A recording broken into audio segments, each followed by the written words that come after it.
para Dhimba. Atonzo afara mdara izvitu. Ya kongra chirungu chonetsa.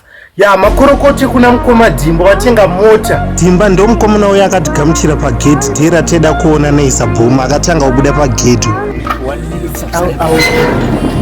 Dhimba. Heyo Dhimba.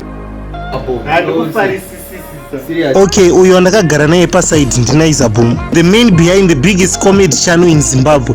Naiza boom anombozikana nekutengera maactors ake mota.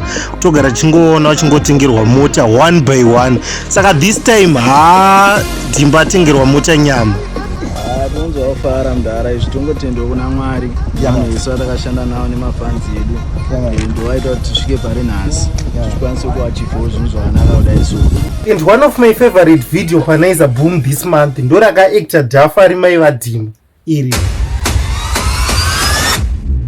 Noita mari short time. Jesus. Ndida $20. Newe futi wakashatwa kunditi $20.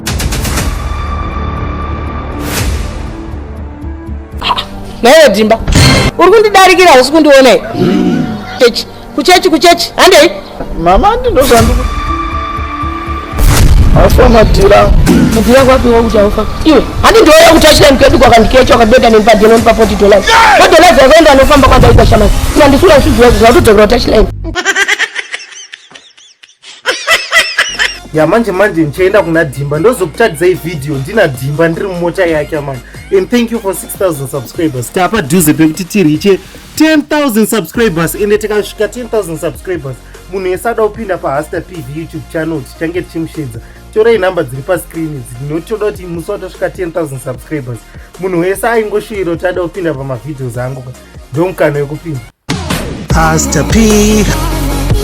Subscribe Hasta PV on YouTube to see more videos.